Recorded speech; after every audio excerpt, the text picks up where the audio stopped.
सुबह उठते ही विधवा स्त्री का चेहरा देखना चाहिए या नहीं? क्या सच में अशुभ होता है? जानिए पूरी सच्चाई। कुछ लोगों के मन में भय उत्पन्न हो जाता है। किसी पुरुष की पत्नी मर जाए तो सुबह उसका मुख देखा जाए। मित्रों, समझना, आज लोगों ने समाज में जो भ्रांतियां उत्पन्न कर रखी हैं, वह शिव महापुराण इस भ्रम को मिटाना चाहता है। जिसकी पत्नी मर गई तो सुबह सुबह उसका मुंह देखना चाहिए या नहीं? अरे भाई, वह तो पुरुष है, उसका मुंह देखने में क्या दिक्कत है? पर तुम्हें क्या मालूम है कि उसकी पत्नी मर गए? अगर वह बिंदी लगता, मंगलसूत्र पहनता, मांग भरता, तो समझ में आता कि उसकी पत्नी जिंदा है या मर गई। बिंदी भी नहीं है, मंगलसूत्र भी नहीं, मांग भी नहीं है, पर स्त्री का पति मर जाता है तो लोग साधारण सी भाषा में कह देते हैं, सुबह सुबह मुंह दिख जाए तो अपशगुन होता है, क्योंकि जन्म परमात्मा ने दिया है, मृत्यु भी परमात्मा देते हैं। इसका संबंध किसके साथ कितना है, यह ईश्वर ने पहले ही लिख दिया है। तुम किसी का मुख देखकर यह निर्णय नहीं ले सकते गलत है या सही है।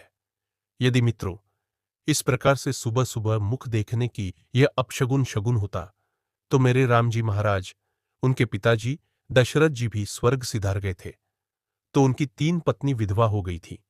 कौशल्या, कैकई मैया, सुमित्रा मैया, वह भी तो विधवा हो गई थी। अयोध्या के लोगों ने उनका मुख नहीं देखा था। क्या भगवान श्री राम ने मुंह नहीं देखा था? यह हमारी सोच है, हमारी बुद्धि, हमारी दृष्टता।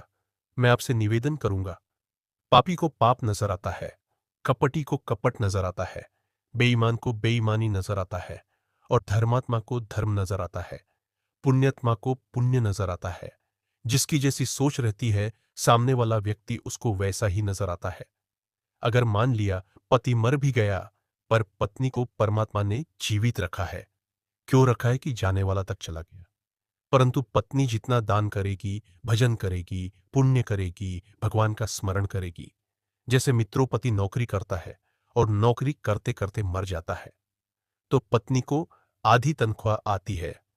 उसी तरीके से पति के जाने के बाद पत्नी को जो पुण्य प्राप्त होता है, जो दान करती है, जो पूर्ण करती है, उसका आधा काटकर उसके पति के खाते में जाता है। और पत्नी के जाने के बाद जो दान पुण्य पति करता है, सेवा सत्कर्म करता है, उसकी पत्नी के खाते में जाता है। आपको सत्कर्म करने के लिए छोड़ा है, दान करने के लिए, भजन करने के लिए एकादशी का व्रत करो, शिवरात्रि का व्रत करो। भगवान का भजन, उसका पुण्य आधा उसके खाते में जाता है। यदि आप 1 लोटा पानी शिव जी को चढ़ाते हैं, तो आधा उसके खाते में जाता है। मित्रों, जब दोनों साथ रहते हैं, पति दोनों साथ रहते हैं और साथ पूजन करते हैं, और